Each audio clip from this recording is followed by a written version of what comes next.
hasta el Mundial de 1958, el que va a marcar una diferenciación o un quiebre en lo que se refiere a cómo se veía el fútbol en nuestro país. Seguramente conocen a Enrique Macaya Márquez, por supuesto, que fue galardonado hace poco por la FIFA en el Mundial de Qatar, porque estuvo ininterrumpidamente presenciando los mundiales justamente desde 1958 hasta el 2022, y él era muy jovencito, allá por el 58, pero en una nota, porque él en la nota dice que después del Mundial de Suecia se perdió el equilibrio en el fútbol argentino. Nosotros, hasta ese Mundial, de la mano de Guillermo Stabile, pensábamos, seguimos pensando, que somos los mejores del mundo. Cuando llegamos a Suecia en el 58, al no poder pasar la primera ronda y sufrir una de las dos derrotas más contundentes de la historia de la selección argentina, al perder 6-1 ante Checoslovaquia, marcador que se repitió en la eliminatoria para el Mundial de Alemania ante Bolivia, en la altura también 6-1, las dos derrotas más contundentes que sufrió la selección nacional en su historia. Macaya Márquez dice que se perdió el equilibrio, de pensar que éramos los mejores del mundo a que todo lo que venía de afuera era mejor. Nada, antes del Mundial 58, todo lo que nosotros hacíamos era lo mejor. No había mejores que nosotros, y a partir de la derrota de ese Mundial 58, nada de lo que hacíamos nosotros servía y todo lo que se hacía afuera era mucho mejor. Así que vamos a empezar con la historia del Mundial 58. Vamos a empezar con del Mundial 58. Por primera vez, para la disputa de este Mundial de 1958, se van a disputar eliminatorias en Sudamérica, en lo que sería la Confederación Sudamericana de Fútbol. Por primera vez estamos ya en el sexto Mundial de la historia. Pasaron el del 30, 34, 38, 50 y 54, y en ninguno de los 5 anteriores hubo partido eliminatorio que involucrara a equipos de la Confederación Sudamericana, debido a que la poca inscripción y el abandono que hacían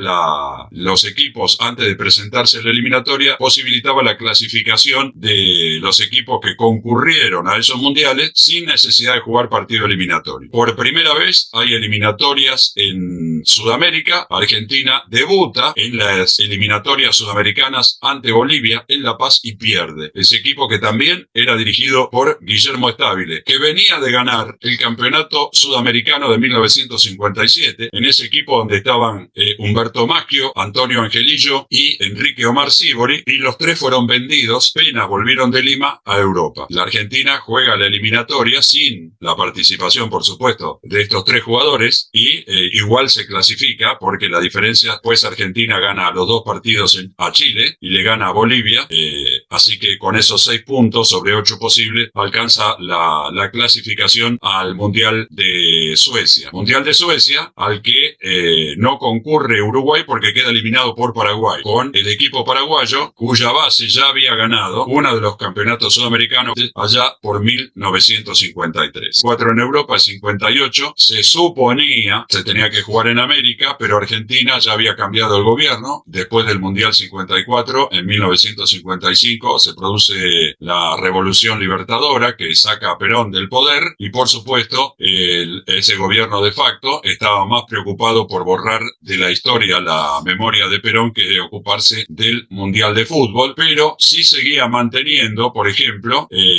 dentro de la Casa Mayor del Fútbol, la AFA, a gente que era proclive al gobierno militar, pero no se animaron a sacar al director técnico, que era Guillermo Stabile. Cuestión que la Argentina, como decimos, se clasifica y va al Mundial de 1958, donde le toca una zona integrada por 3 europeos, entre ellos el campeón del mundo vigente, que era Alemania Federal, que no había jugado el Mundial del 50 porque la FIFA lo tenía proscrita por el castigo por haber desatado la Segunda Guerra Mundial. Entonces Alemania Federal no participó, Alemania Democrática estaba armándose como federación. Bueno, cuestión que para ese Mundial del 50 no jugaron los alemanes. 54 fueron y salieron campeones, como vimos recién, con este famoso milagro de Berna. En la zona, aparte del campeón del mundo, le toca un equipo británico de segundo orden, aunque de tercer orden se puede decir, como Irlanda del Norte, y un equipo centroeuropeo de lindo quilate como era Checoslovaquia. La clasificación, por supuesto, era para los dos primeros. Se jugó todos contra todos, como era habitual. Argentina debuta en el Mundial frente a Alemania Federal, el campeón del mundo, con el hecho curioso. Este mundial ya era televisado, ya se filmaban los partidos íntegramente y se emitían después enlatados a los demás países. Argentina se presenta con camiseta celeste y blanca, obviamente, pero colores claritos para la televisión, y Alemania se presenta de blanco, más claro aún todavía para la televisión, que les recuerdo eran blanco y negro. Entonces surgió, por pedido de la televisión, vieron que ahora ya los clubes cambian sus tonalidades de camiseta debido a justamente la presencia de la tele, y resulta de eso que la situación hace que Argentina tenga que cambiar la casaca y no tenían una alternativa, y juega vestido de amarillo con la camiseta del Malmo de Suecia, que era justamente el equipo local donde se jugaba el estadio. Entonces Argentina debuta contra Alemania, como le dije, con esa nota de color. Todo el mundo recuerda el episodio del Mundial 78 de Kimberley, que le prestó la camiseta a la selección francesa, pero muy pocos son los que saben de justamente la presentación de Argentina con la camiseta del Malmo de Suecia frente a Alemania en ese primer partido del Mundial 58, que termina ganando el equipo alemán 3-1. Ahí se da el primer golpe, digamos, ¿no? Guillermo Stabile se encuentra con otra movilidad, con otro tipo de juego europeo. Les recuerdo que había habido una especie de aislamiento futbolístico de nuestra selección en lo que respecta a enfrentar rivales europeos, salvo contadas excepciones, muy pocos partidos. Sí se mantenía la historia esta del campeonato sudamericano.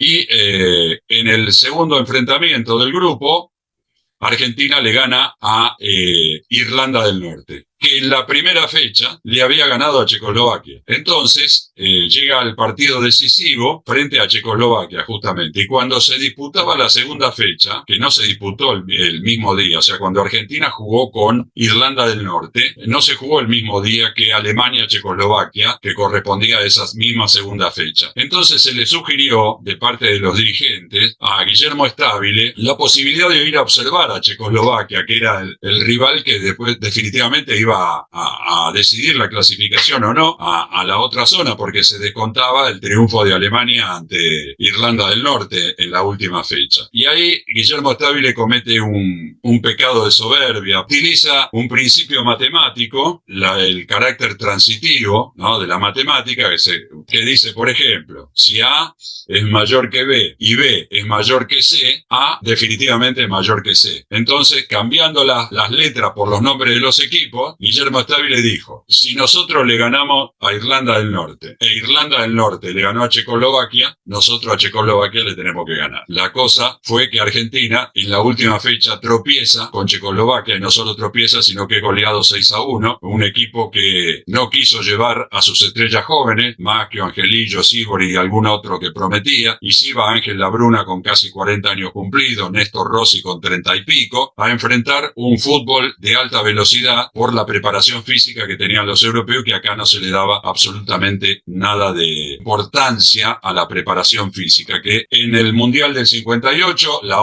nota saliente la da, por supuesto, Jules Fontaine, que es el goleador, que tiene un récord que nadie batirá, creo, en toda la historia de los mundiales, por más que ahora se vayan a jugar más partidos. Ahora, para salir campeón vas a tener que jugar 8 partidos, no 7, como hasta ahora, porque el próximo mundial, el de Estados Unidos, México y Canadá, va a tener 8 partidos en vez de 7 para llegar a la final. Los 3 partidos de la fase de grupos, después tenés 16avos de final, después tenés octavo de final, ahí ya tenés 5, cuarto de final, semifinal y final, completando los 8 partidos. Pero ¿cuál es el récord de Jules Fontaine? Que Jules Fontaine marca 13 goles en un mundial donde jugaron 6 partidos, nada más se jugaban. Había 16 equipos participando, se clasificaban 2 por grupo y entraban directamente en los cuartos cuartos de final, porque quedaban 8. Así que se jugaban los 3 partidos de grupo, cuartos de final, semifinal y final. Y Jules Fontaine marca 13 goles en 6 partidos, más de 2 por partido. Es el goleador histórico en un solo mundial. Por supuesto, ya quedó atrás, ¿no? Miroslav Klose, el goleador histórico de los mundiales.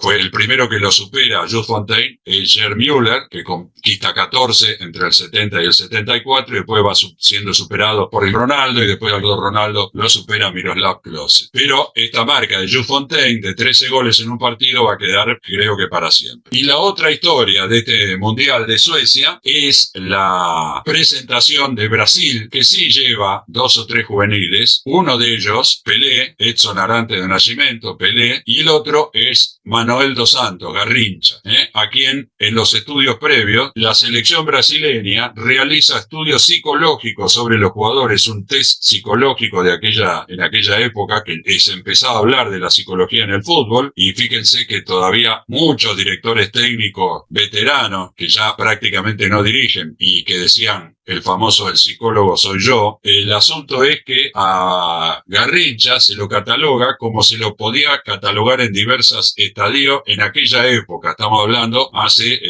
más de 60 años atrás, y se lo cataloga como débil mental. Entonces se aconseja a Vicente Feola, el técnico de Brasil, que no lo lleve. Pero Vicente Feola, más allá de todos los defectos que podía tener, tenía buen ojo para los equipos, pero lo lleva. Lo lleva, pero no los pone ni a Pelé ni a Garrincha en los primeros partidos. A Brasil le cuesta mucho avanzar a la segunda fase, y antes del partido decisivo de esta primera ronda de 3 partidos, los más veteranos del plantel, Yalma Santos, Nilton Santos, Gilmar, Cito, le dice: poné a los chicos jóvenes porque si no, no pasamos. Y ahí debutan Pelé y Garrincha. Brasil pasa a la segunda ronda y después arranca derecho a ganar el campeonato en la final frente a Suecia. Primero Brasil va a dejar en el camino a País de Gales, después elimina a Francia por el mismo marcador de 5-2, gana la final frente al equipo local de Suecia. Al pasar, le dije País de Gales, este Mundial 58 es el único mundial hasta el momento en el cual las 4 federaciones británicas, Irlanda del Norte, País de Gales, Escocia e Inglaterra, se clasificaron y jugaron los 4 países británicos el mundial con diversa suerte, ¿no? Los 2 que pasaron a las cuartas de finales fueron los 2 más débiles, Irlanda del Norte y el País de Gales, porque de esa situación que se hizo, los que clasificaron, Alemania después elimina a Yugoslavia, y después los suecos en la semifinal le ganan a Alemania. Cuestión que Brasil gana por primera vez la Jules Rimet, que en definitiva va a quedar para ellos para siempre. Según la reglamentación establecía claramente que el equipo que ganara en 3 oportunidades la Copa, Jules Rimet se le iba a quedar para siempre, lo que obligaba a la FIFA a crear un nuevo trofeo, cosa que sucedió para el Mundial de 1974. Entonces tenemos a este equipo de Brasil con camiseta azul, se consagra por primera vez Brasil con camiseta azul, jugaban con camiseta amarilla, pero tenían que enfrentar a Suecia, que era el local y también usa camiseta amarilla, así que Brasil usó alternativamente la camiseta azul, esa delantera que todo el mundo dice que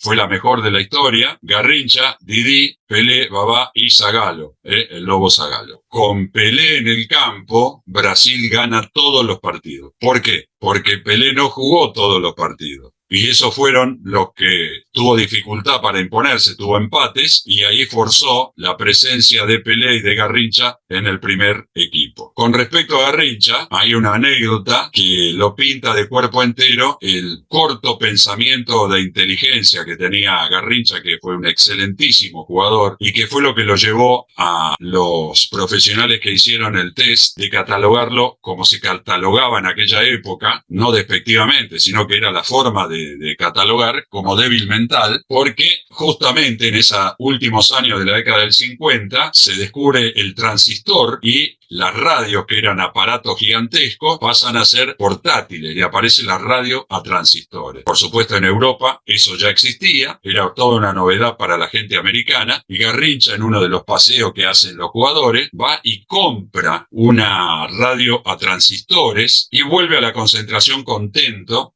y le muestra a uno de los auxiliares, y el auxiliar le dice, sabiendo de la poca inteligencia de Garrincha, pero no para jugar jugar al fútbol, sino para desarrollarse en la vida, ¿qué iba a hacer con esa radio? Y me dice, no, y Garrincha dice, me la voy a llevar a Brasil y así escucho música. Dice, ¿cómo vas a llevar esta radio que compraste en Suecia a Brasil? Si en la radio habla en sueco, aprendela. Entonces la enciende, mueve todo el diario y siempre hablaba en sueco, obviamente, ¿no? Porque estaba tomando las emisiones. Y Garrincha se queda y dice, ¿ahora qué hago? Dice, bueno, vos no te preocupes, no le digas nada a nadie, que vos compraste una radio que habla en sueco. ¿Cuánto gastaste? Tanto. Bueno, yo te doy la mitad y me quedo con la radio y vos no digas nada, ¿eh? Y así se aprovechaban de esa bondad de Garrincha, ¿no es cierto?, que tenía esa particularidad.